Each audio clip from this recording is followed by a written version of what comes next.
بسم الله الرحمن الرحيم. الحمد لله الذي نور قلوبنا بولاية محمد وآل محمد.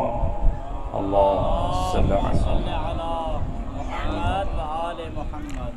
الصلاة والسلام على أشرف الأنبياء والمرسلين وخاتم النبيين أبي القاسم محمد صل على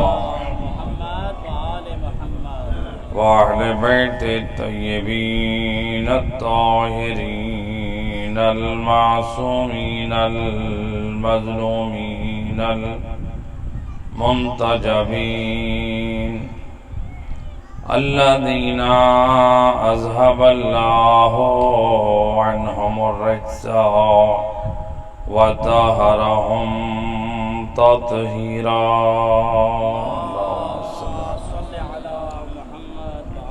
ولعنة الدائمة على أعدائهم أجمعين من يوم ظلمهم إلى يوم الدين.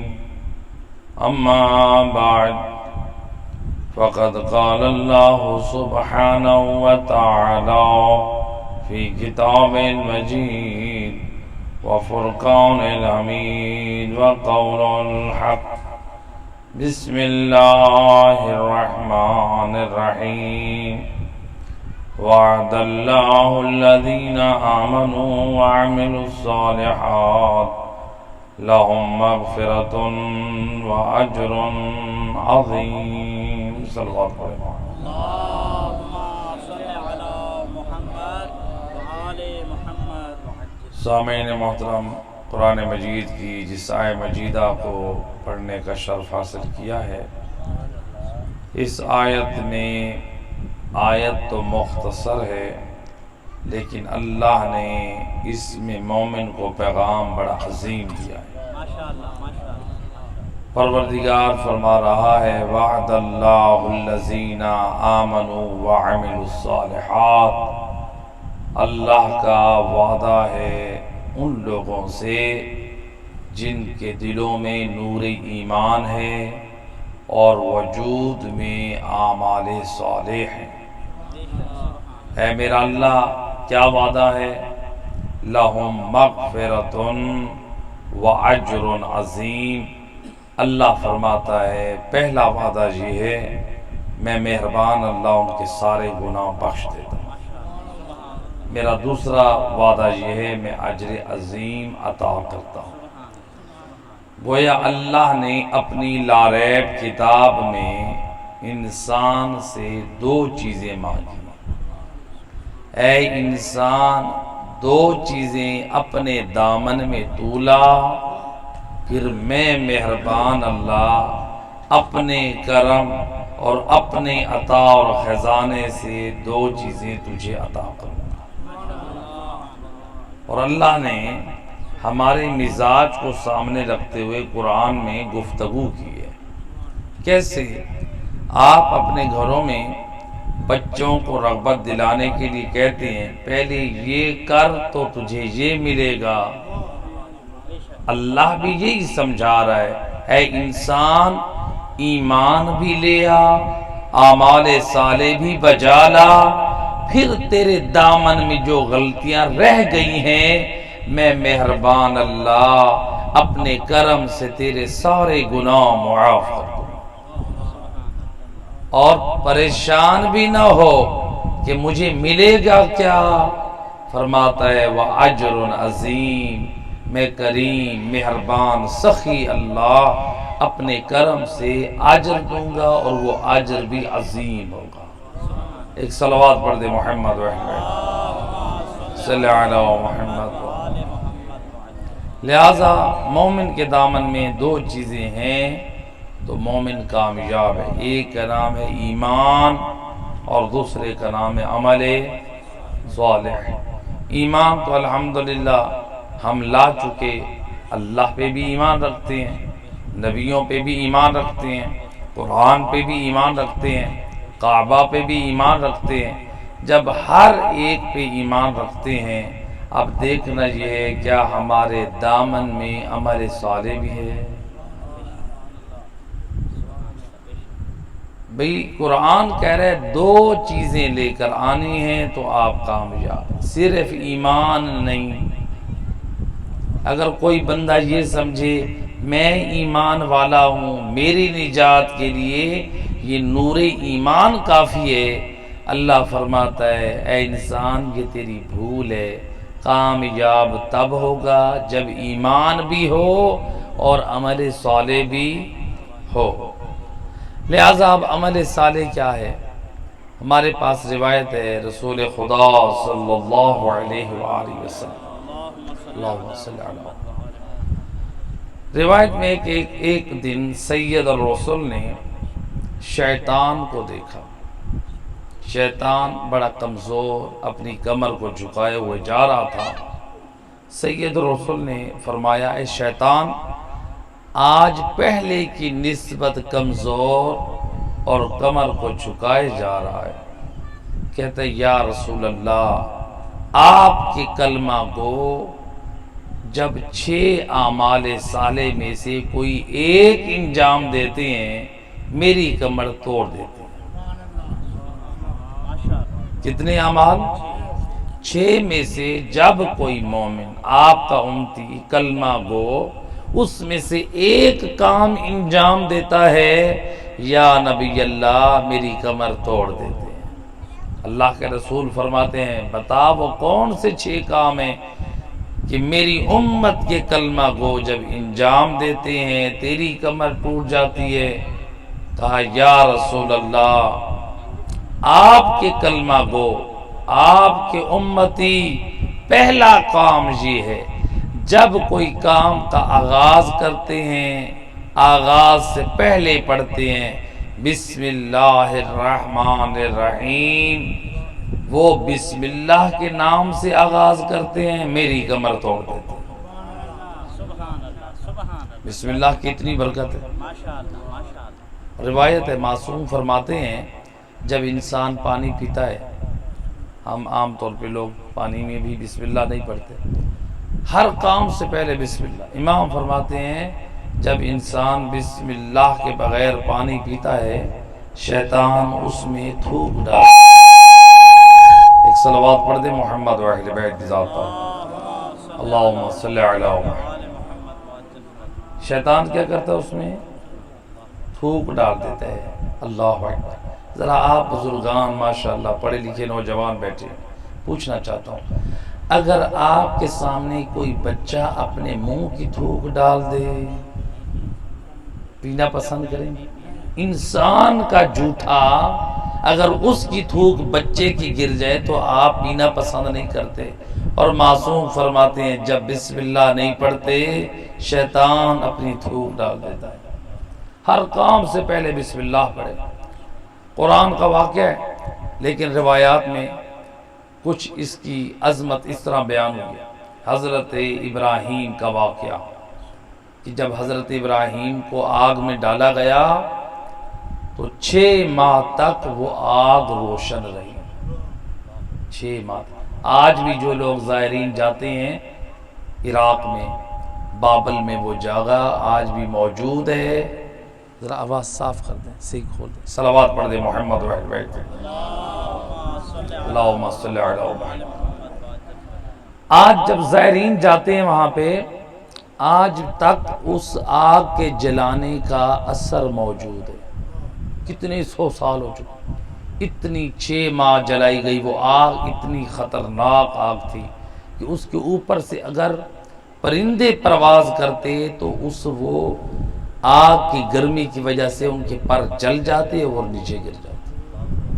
حضرت ابراہیم کو آگ میں ڈالا، جب ڈال دیا ادھر سے نمرود کی جو فوج تھی وہ ڈر رہی تھی، وہ قریب نہیں جاتی تھی کہ آگ کے شعلے بلند ہیں، لیکن ادھر سے جب حضرت ابراہیم کو منجلیق کے ذریعے سے ڈالا گیا آگ گلزار بن گئی، حضرت ابراہیم بیٹھے ہیں اور نمرود اور اس کی فوج اور اس کے دربار والے سارے یہ منظر دیکھ رہی ہیں۔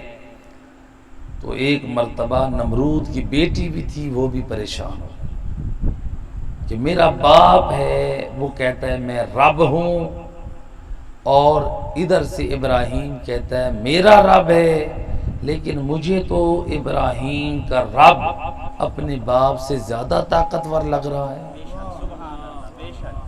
ایک صلوات پڑھے محمد و اہل بیت۔ بسم اللہ الرحمن نعرہ تکبیر، اللہ اکبر۔ نعرہ رسالت، آواز صاف نہیں تھی۔ یا علی حسینیت، زندہ باد، حسینیت، زندہ باد، یزیدیت، آل محمد دشمنات لعنت، بے شمار۔ صلوات بر آل اس کا کم کرنے پہ کھولو تھوڑا۔ محمد، صلی علی محمد و آل محمد و عجل فرج۔ ماشاءاللہ ماشاءاللہ۔ لہٰذا اس نے نمرود کی جو بیٹی تھی آگ کے سامنے کھڑی ہوئی، اس نے کہا کہ اے ابراہیم تیرا خدا یہ بتا یہ آگ تیرے لیے کیسے گلزار ہوئی، ٹھنڈی ہوئی؟ حضرت ابراہیم نے آواز دی اے بنت نمرود میں جب آگ میں آنے لگا میں نے اپنے رب کا نام پڑھا، بسم اللہ الرحمن الرحیم، اللہ نے بسم اللہ کی برکت سے میرے لیے آگ گلزار کر دی۔ سبحان اللہ۔ نمرود کی بیٹی کہتی ہے میں بھی پڑھ کر آ جاؤں؟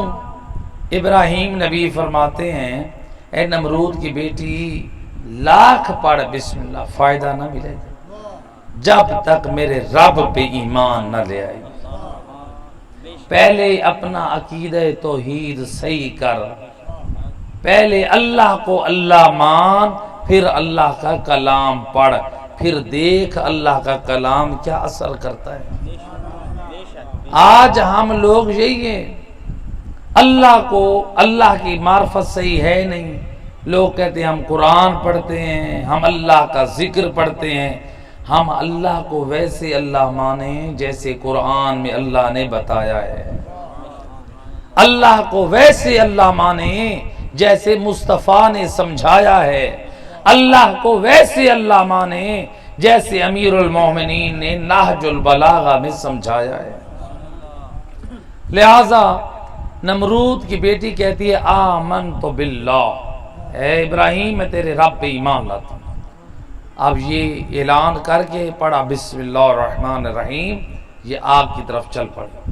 جب آگ کی طرف چلی سارا یہ دربار دیکھ رہا ہے، جو نمرود کی بیٹی تھی وہ آگ کے اندر داخل ہو گئی۔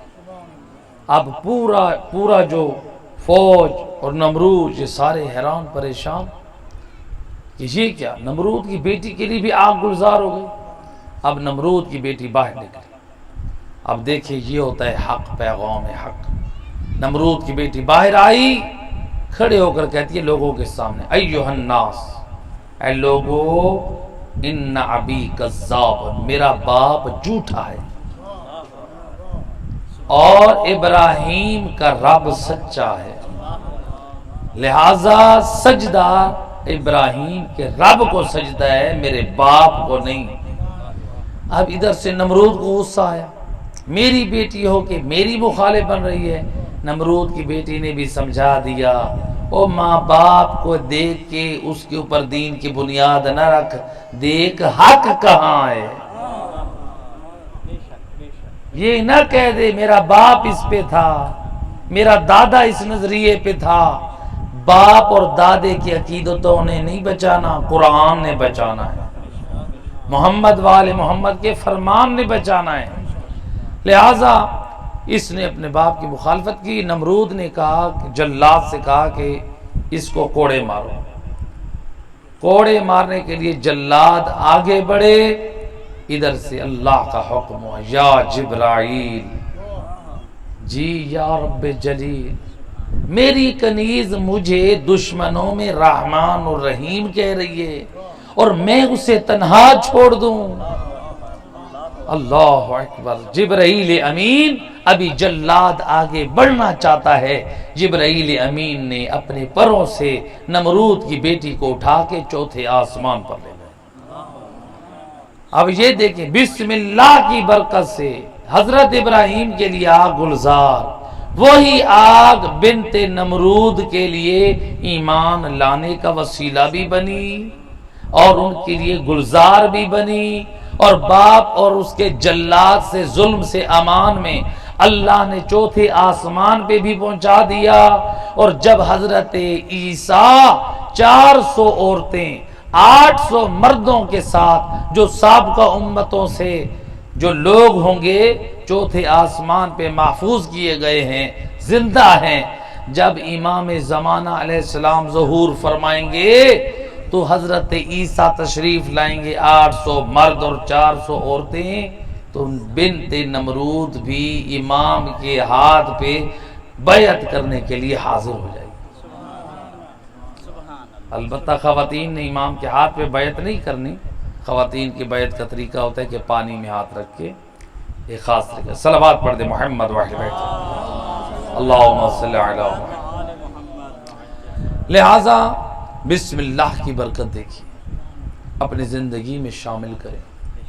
سواری پہ سوار ہونے لگیں، اترنے لگیں، کپڑے تبدیل کرنے لگیں، کھانا کھانے لگیں. بسم اللہ الرحمن الرحیم.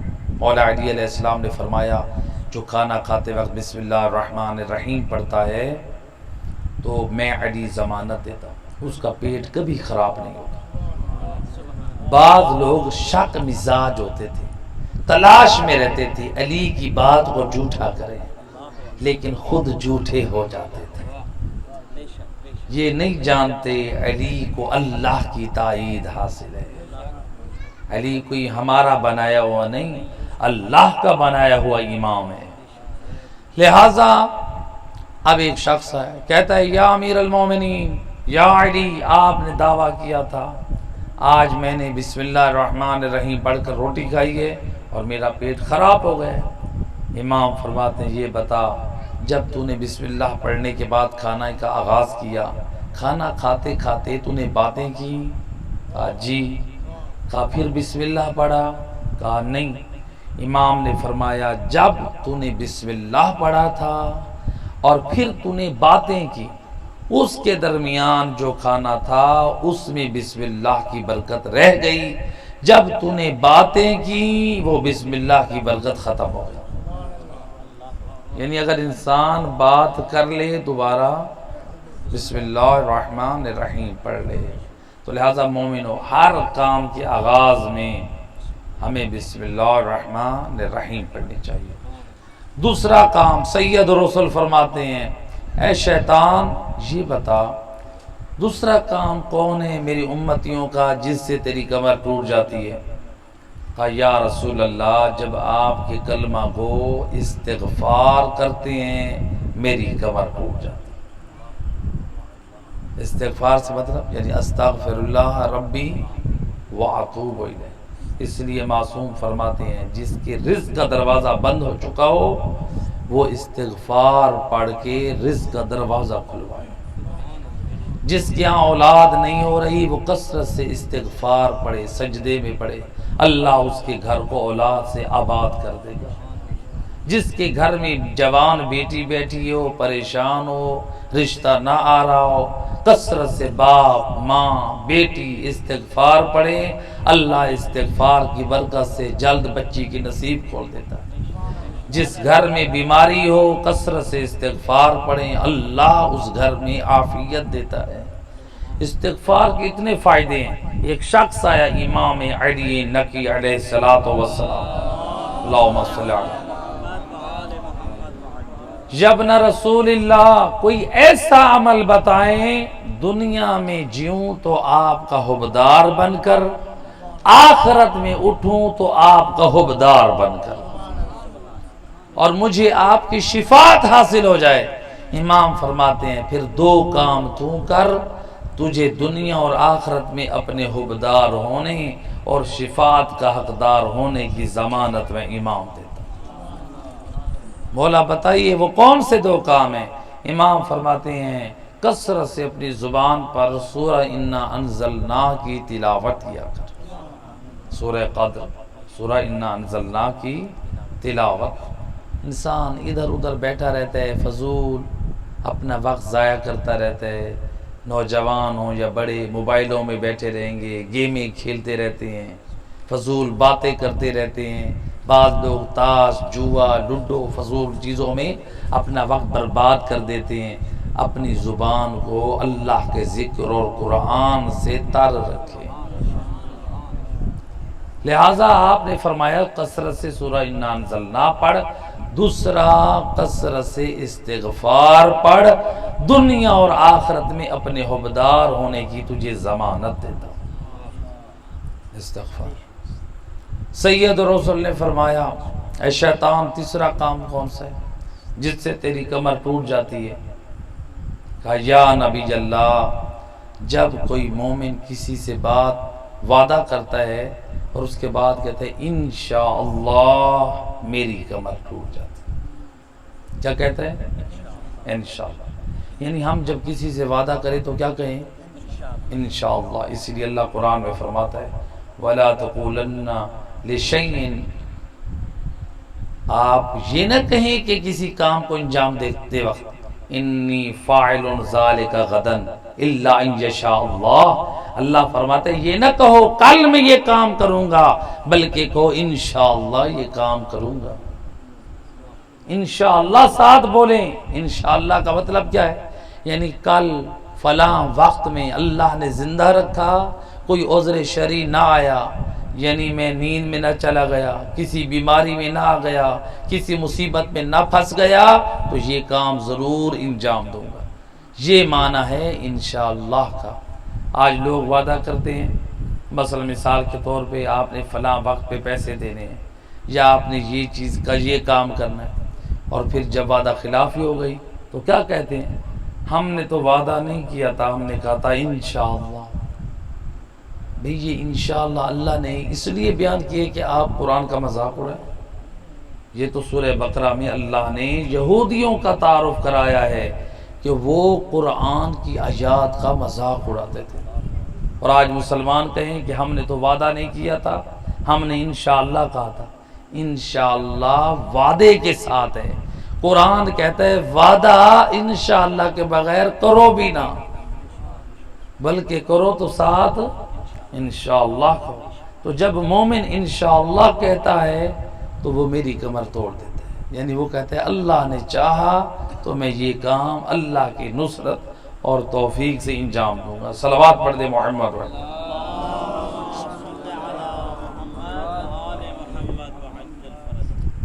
کتنے کام ہو گئے؟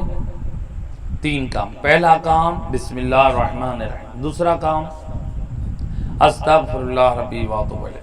تیسرا کام انشاءاللہ. یہ 3 کام ہو گئے. سید رسول فرماتے ہیں اے شیطان، چوتھا کام کون سا ہے جس سے تیری کمر ٹوٹ جاتی ہے؟ کہتا ہے یا نبی اللہ، جب کوئی آپ کا کلمہ گو آپ اور آپ کی آل پر درود پڑھتا ہے تو میری کمر توڑ دیتا. صلوات کا پڑھنا، درود کا پڑھنا شیطان کی کمر توڑ دیتا ہے. لہذا اپنی زبان کو درود سے معطر رکھا کریں. ایک شخص آ کر کہتا ہے امام موسیٰ کاظم علیہ الصلوۃ والسلام اللہم صلی علی محمد، مولا میرے گناہ اتنے زیادہ ہیں، پریشان ہوں، کیا کروں؟ کوئی ایسا عمل بتائیں میرے گناہ بخش دیے جائیں. فرماتے ہیں گھبراتا کیوں ہے؟ تیرے جتنے بھی گناہ زیادہ ہوں تو کثرت سے محمد وآل محمد کی ذات پہ صلوات بھیج، اللہ تیرے گناہوں کا کفارہ قرار دے. آواز بلند تر صلوات. اللہم صلی علی محمد. روایت ہے ایک دن اللہ کے رسول اور مولا علی علیہ السلام ایک باغ میں بیٹھے تھے. باغ میں آپ لوگ بخوبی جانتے ہیں جو باغ ہوتا ہے تو وہاں پہ مختلف پھول ہوتے ہیں، پھر پھولوں سے وہ شہد کی مکھیاں رس چن کے پھر چھتا بناتے ہیں اور پھر ان کی شہد تیار ہوتی ہے. سید اور رسول بیٹھے ہیں باغ میں ایک شہد کی مکھی نبی کے سر کا طواف کر رہی ہے، مولا علی دیکھ رہے ہیں، فرماتے ہیں یا رسول اللہ یہ شہد کی مکھی بار بار آپ کا طواف کر رہی ہے۔ فرماتے ہیں یا علی آج یہ میزبان بن کر ہمیں دعوت دینے آئی ہے۔ کہتی ہے آپ اور علی مولا آج میری میزبانی کو قبول کر کے میری دعوت کو قبول کیجئے، تو لہٰذا اے علی اس کی گھر میں چھتا تیار ہے، جاؤ وہ شہد کا چھتا لے آؤ۔ اب شہد آگے آگے، علی مولا پیچھے پیچھے، یہ بھی بڑے فخر سے چوڑا ہو کے چل رہی ہے۔ کیوں فخر نہ کرے؟ آپ کے دروازے پہ ایم نہیں آ جائے تو آپ دنیا کو دکھانے کے لیے چوڑا ہو جاتے ہیں کہ فلاں سردار آیا ہے، اس کے دروازے پہ کوئی عام نہیں، سید الاوصیاء جا رہا ہے، اس کے دروازے پہ وہ عظیم ہستی جا رہی ہے، یہ کیوں فخر نہ کرے؟ علی مولا نے چھتا اتارا، نبی کی خدمت میں لے کر آئے، نبی اور علی مولا نے مل کے تناول فرمایا، شہد ختم ہو گیا، رسول نے شہد کی مکھی خدمت میں حاضر ہے، سید رسول فرماتے ہیں شہد کی مکھی تیرا شہد بڑا لذیذ ہے، تیرے شہد میں بڑی پاکیزگی ہے، تیرے شہد میں بڑی طہارت ہے، تیرے شہد میں بڑی نفاست ہے، لیکن تو مختلف پھولوں سے رس چنتی ہے، کوئی کڑوا ہوتا ہے، کوئی پھیکا ہوتا ہے، کوئی میٹھا ہوتا ہے، یہ عجیب معاملہ ہے۔ کہتی ہے یا رسول اللہ اس میں میرا کمال نہیں ہے، جب مختلف پھولوں سے رس چنتی ہوں وہاں سے لے کر اپنے گھر تک آپ اور آپ کی پاک آل پہ 3 مرتبہ صلوات پڑھتی ہوں، اللہ اس کی برکت سے کڑواہٹ اور پھیکاٹ کو مٹھاس میں بدل دیتا ہے۔ آواز بلند تر صلوات۔ اللہم صلی علی محمد۔ اس میں میرا کمال نہیں ہے، یہ درود کی برکت ہے۔ اب دیکھیں آپ لوگوں سے سوال ہے، شہد کی مکھی افضل ہے یا ہم؟ جی ہم افضل ہیں۔ اللہ قرآن میں فرماتا ہے وَلَقَدْ كَرَّمْنَا بَنِي آدم، ہم نے اولاد آدم کو تمام مخلوقات پہ فضیلت بخشی۔ اشرف المخلوقات کون ہے؟ انسان ہے، تمام مخلوقوں سے، پرندوں سے، کیڑے مکوڑوں سے، جانوروں سے، ہر ایک سے انسان افضل ہے، اشرف ہے۔ لہٰذا اب دیکھیں ذرا شہد کی مکھی ہم سے افضل نہیں ہے۔ اگر اس کی زندگی میں درود ہے، اللہ نے درود کی برکت سے کڑوے اور پھیکے رس کو مٹھاس میں بدل دیا۔ اگر ہم اپنی زندگی میں درود شامل کر لیں، اللہ جانے زندگی کی کتنی کڑواہٹ اور تلخیاں مٹھاس میں بدل جائیں۔ جو اس کے شہد میں نفاست اور طہارت آئی ہے، اگر ہم بھی درود پڑھیں جو ہماری زندگی میں معصیت اور غلط کاریاں، سیاہ کاریاں ہیں، نہ جانے اس پاک ذکر کے صدقے میں وہ گناہ دھل جائیں اور ہمارے وجود میں بھی طہارت آ جائے۔ لہٰذا کثرت سے اس درود شریف پڑھا کریں، بڑی برکت ہے، خدا گواہ ہے۔ آج سے کوئی مومن شروع کر دے 10 تسبیح، 40 دن تک پابندی کرے، فائدہ نہ ہو تو پھر مجھے بتائیں۔ 10 تسبیح۔ ہمارے ایک بہت بڑے عظیم عالم دین گزرے ہیں، علامہ سید یار شاہ اعلی اللہ مقامہ، عالم باعمل، پاکستان میں جتنے علماء ہیں تقریباً سب کے وہ استاد ہیں۔ ان سے کسی نے پوچھا قبلہ عالم باعمل کوئی ہمیں وظیفہ بتائیں، عمل بتائیں رزق کی فراوانی کے لیے، پریشان ہیں، بدحال ہیں۔ فرماتے ہیں میں اپنی زندگی کا عمل بتا رہا ہوں، 10 تسبیح روزانہ درود شریف کی پڑھ کے محمد وال محمد کو ہدیہ کر دیں، اللہ آپ کو کثیر رزق عطا کرے گا۔ وہ سید زادہ عالم باعمل اعلی اللہ مقامہ فرمایا کرتے تھے، فرماتے ہیں کہ جب میں یہ تسبیحاں پڑھتا تھا تو اس کی برکت سے اللہ نے ایسے لگتا تھا اپنے خزانے کے دروازے میرے گھر کی طرف کھول دیں۔ درود کی اتنی برکت۔ اب دیکھیں ایک عظیم جملہ اس کے بعد سیدزادے نے کہا، کیا کہتے ہیں 10 تسبیحاں پڑھنے سے اتنا اللہ مال کی کثرت اور برکت دیتا ہے، مجھے خوف ہوتا ہے کہ کہیں مال کی ہوس اور لالچ میں بے ایمان نہ ہو بیٹھوں، اس لیے میں کچھ دنوں کے لیے درود پڑھنا چھوڑ دیتا ہوں۔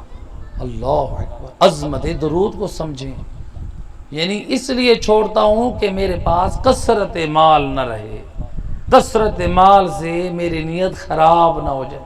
خود اندازہ کریں کتنی برکت حاصل ہوتی ہے۔ ایمان سے پڑھیں، ایمان سے اللہ نے اس ذکر میں برکت رکھی ہے۔ جب ایمان سے آپ پڑھیں گے، خدا گواہ ہے ابھی 40 دن بھی مکمل نہیں ہوں گے، آپ کے ہاتھ میں وسعت اور برکت ہوگی۔ ایک صلوات پڑھ دیں محمد وحید بھائی۔ بسم اللہ الرحمن۔ 4 عمل ہو گئے جو شیطان کی کمر کو توڑنے والے۔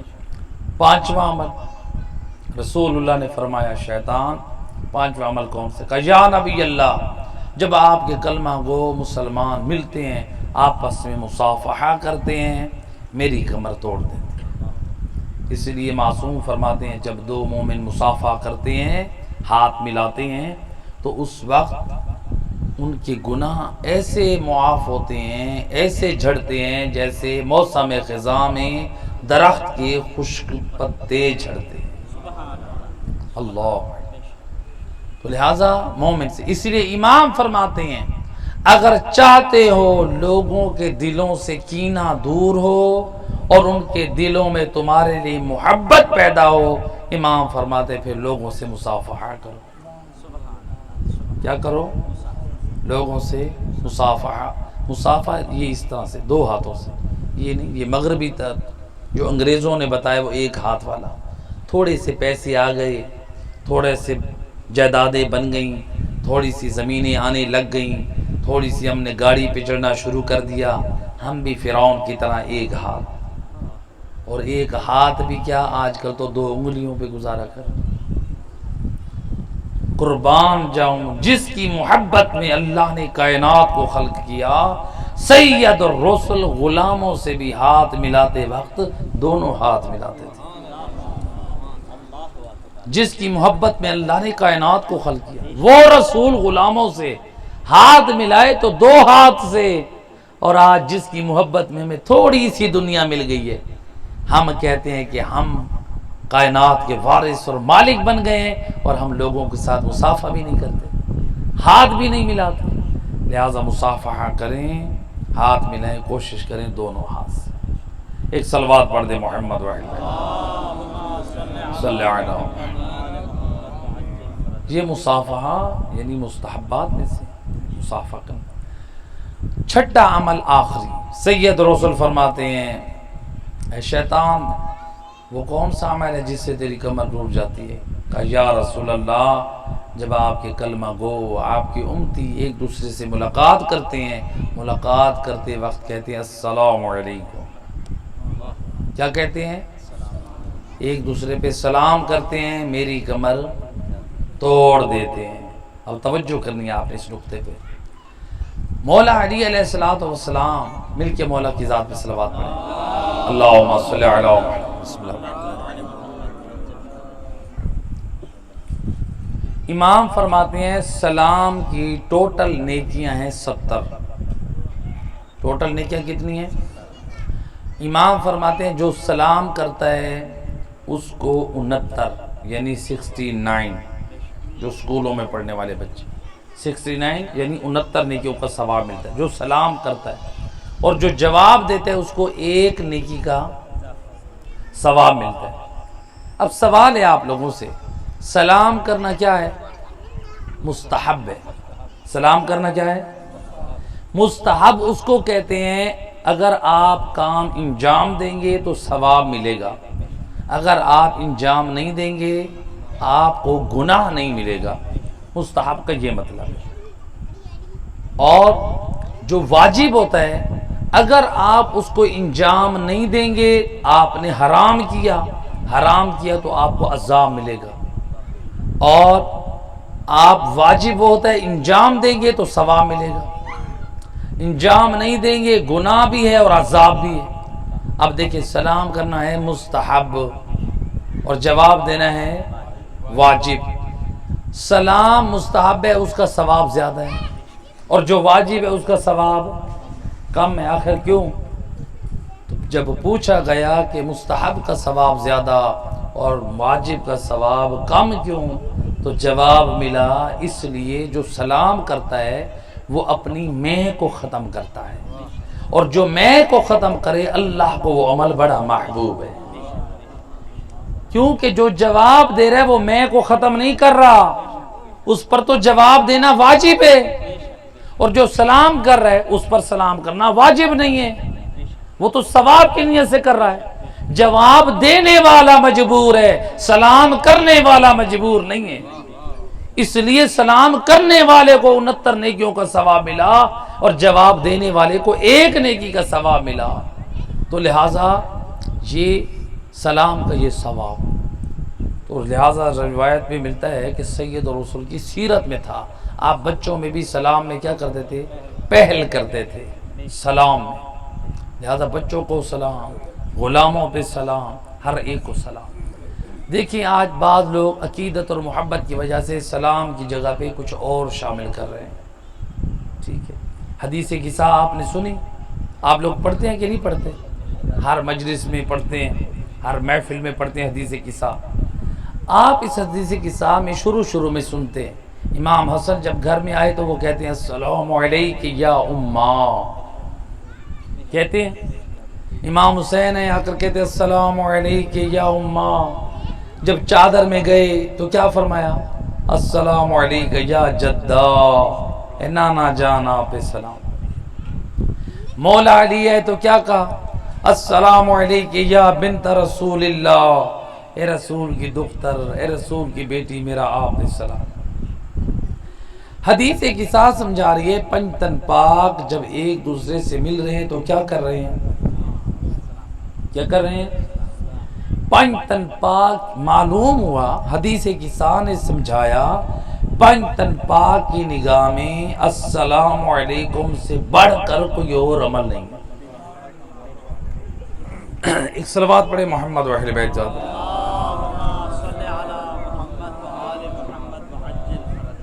لہٰذا پنجتن پاک کے عمل کو اپنی زندگیوں میں شامل کریں اور قرآن پڑھیں۔ قرآن میں اللہ فرماتا ہے جب اہل جنت سے ملاقات کریں گے جنتی لوگ تو ایک دوسرے پہ کہیں گے سلام علیکم، تم پر اللہ کی سلام۔ فرشتے جنتیوں کے ساتھ ملاقات کریں گے، وہ کہیں گے سلام علیکم۔ قرآن کہہ رہا ہے کہ سلام کرو، اور قرآن نے بھی سلام علیکم کی بات کی، اور حدیث قصہ نے بھی السلام علیکم کی بات کی۔ لہٰذا اپنی زندگی میں آداب میں السلام علیکم کو شامل کریں، اور چیزیں جو ہیں وہ ہماری عقیدت اور محبت پہ بنائی ہوئی ہے، جو اہل بیت اور قرآن نے بتایا ہے وہ السلام علیکم ہے۔ ایک مل کے صلوات پڑھ دے محمد و اہل بیت۔ لہٰذا رسول اللہ بچوں پہ بھی سلام میں کیا کرتے تھے؟ پہل کرتے تھے۔ تاریخ کا عظیم واقعہ، اللہ کے رسول اپنے اصحاب کے ساتھ آ رہے ہیں مدینہ شہر، نبی اور نبی کے ساتھ اصحاب ایسے سامنے سے آ رہے ہیں، اور جو محلہ تھا، محلے کی اس چوک میں ادھر بچے کھیل رہے ہیں، اس سائڈ ان بچے جو کھیل رہے ہیں، آپ لوگ دیکھتے ہیں محلوں میں بچے کھیل رہے ہوتے ہیں، گلیوں میں چوکوں میں بچے کھیل رہے ہیں، نبی سامنے سے آ رہے ہیں، اصحاب بھی ساتھ ہیں۔ ان بچوں میں ایک بچے نے دیکھا رسول اللہ آ رہے ہیں، اور سید الرسول کی عادت ہے وہ سب سے پہلے سلام کرتے ہیں۔ اب بچہ اتنا باادب تھا، اس نے سوچا آج نبی پہ پہلے میں سلام کروں گا۔ روایت کہتی ہے یہ بچہ اس سامنے والی گلی میں چھپ گیا اندر، نبی جب آئیں گے قریب میں بڑھ کر سلام کر دوں گا۔ اب وہ بچہ گلی میں ہے، چھپا ہوا ہے، اور سید رسول اصحاب کے ساتھ آ رہے ہیں۔ جب رسول اللہ پہنچے نا یہاں پہ اور سامنے گلی ہے، دوڑ کر آ کر کہتے ہیں السلام علیکم یا رسول اللہ، اللہ کے رسول میرا آپ پہ سلام۔ نبی کا کلیجہ ٹھنڈا پڑ گیا، اتنا باادب بچہ ہے، آج مجھ پہ سبقت لے گیا، مجھے پہلے سلام کر دیا۔ اب وہ جو بچے کھیل رہے تھے وہ بھی دوڑ کر آنے لگے، نبی ان پہ سلام کر رہے ہیں۔ گویا ان بچوں کی آواز، رسول کی آواز، مدینہ شہر ہے، پرانا زمانہ ہے، چھوٹی چھوٹی دیواریں ہیں، لوگوں کے گھروں میں آواز پہنچی، لوگ سمجھ گئے آج رحمت للعالمین ہمارے علاقے میں آ گئے۔ روایت کہتی ہے رسول اللہ کی آواز کی وجہ سے سارے لوگ اپنے گھروں سے باہر نکل آئے، عورتیں بھی، مرد بھی، بچے بھی، وہ جو کھیلنے والے تھے وہ بھی، نبی کے اصحاب ساتھ تھے، سارے جمع ہو گئے۔ اب نبی نے اسی بچے سے سوال کیا جس بچے نے نبی کو بڑھ کر آگے سلام کیا تھا۔ رسول فرماتے ہیں بچے مجھے یہ بتا، تیری نگاہ میں اللہ کا رتبہ بلند ہے یا میں مصطفیٰ کا؟ چھوٹا بچہ ہے اور نبی نے اتنا بڑا سوال کہا، یا رسول اللہ بے ابی انت و امی، اور میرے ماں باپ آپ پہ قربان، پہلے اللہ کی ذات ہے پھر مصطفیٰ کی ذات۔ نبی نے دیکھا کلیجہ ٹھنڈا ہو گیا، بچہ با ادب ہے، با اخلاق ہے، مجھے سلام میں پہل کر رہا ہے، اللہ کی توحید کو بھی صحیح مانتا ہے، مصطفیٰ کی نبوت کا بھی احترام کرتا ہے۔ کہا اچھا یہ بتاؤ تمہاری نگاہ میں تمہارے والدین کا رتبہ پہلے ہے یا میں مصطفیٰ کا؟ آپ گھروں میں جا کے تجربہ کریں، جن والدین نے بچوں کی تربیت نہیں کی، چھوٹے بچوں سے پوچھے آپ مجھ سے زیادہ پیار کرتے ہیں یا نبی سے؟ بچہ کہہ دے گا بابا آپ سے، کیونکہ ہم نے بچوں کو سمجھایا نہیں، اس بچے کی تربیت والدین نے کی تھی۔ جب رسول نے پوچھا نا اے بچے بتا تیری نگاہ میں تیرے والدین کا مقام ہے یا میں مصطفیٰ کا؟ کہتا یا رسول اللہ میرے ماں باپ آپ کے قدموں پہ قربان، پہلے رسول کی ذات ہے پھر میرے والدین۔ اب رسول کا کلیجہ اور ٹھنڈا پڑ گیا، اللہ کی معرفت بھی رکھتا ہے، نبی کی معرفت بھی رکھتا ہے، والدین کی تعظیم بھی کرتا ہے، اخلاق بھی بلند ہے، مجھے سلام میں پہل بھی کرتا ہے۔ نبی نے دیکھا اس دامن میں ایمان بھی ہے اور عمل صالح بھی ہے۔ کیا ہے؟ ایمان بھی ہے اور عمل صالح بھی۔ اللہ نے بھی تو یہی کہا تھا وعد اللہ الذین آمنوا وعملوا الصالحات لہم مغفرۃ واجر عظیم۔ اللہ کا وعدہ ہے ان لوگوں سے جو ایمان والے ہیں، عمل صالح بجا لانے والے ہیں، اللہ فرماتا ہے میں ان کو بخش بھی دوں گا، انہیں اجر عظیم بھی عطا کروں گا۔ اب اس بچے کا ایمان بھی ہے، عمل صالح بھی ہے، کتنی اس کو مغفرت ملے گی اور کتنا بڑا اجر عظیم ملے گا۔ روایت کہتی ہے رسول نے جب اس کے جوابوں کو سنا خوش ہوئے، آپ نے لوگوں سے کہا ایھا الناس کونوا مثل ھذا الصبی، اے لوگو اس بچے کی مانند با کردار اور با ایمان بن جاؤ۔ اس کا ایمان بھی بلند ہے اور اس کا کردار بھی۔ تاریخ کہتی ہے اس بچے کا نام ہے حبیب ابن مظاہر۔ ایک صلوات پڑھتے ہیں شہداء کربلا پر، اللہ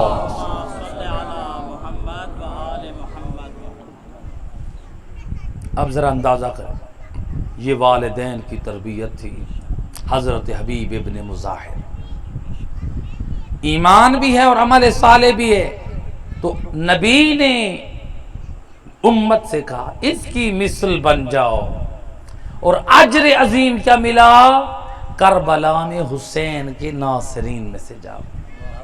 اللہ بس یہ کربلا میں کامیابی ہمیں ملتی ہے۔ کربلا والوں نے اللہ کے دین کو بچانے کے لیے سب کچھ قربان کر دیا۔ جہاں پر حسین نے اپنی قربانیاں پیش کی، وہاں پر اللہ کے دین کی بقا کے لیے شریکت الحسین نے اپنے حجاب کو قربان کر دیا۔ اجرکم علی اللہ۔ 11 محرم کو جب آل محمد کا یہ لٹا ہوا قافلہ جب یہ سوار ہونا چاہتا ہے سواریوں پہ، کیسے سوار ہوا؟ ارباب مقاتل نے مختلف روایات نقل کی ہیں، میں قربان جاؤں علی کی پردے دار بیٹی، اللہ آپ کی بیٹیوں اور ماؤں کے پردے سلامت رکھے۔ اور میں قربان علی کی پردے دار بیٹی، کجا بازار، کجا دربار اور کجا غیرت مند علی کی غیرت مند بیٹی۔ اجرکم علی اللہ زادہ۔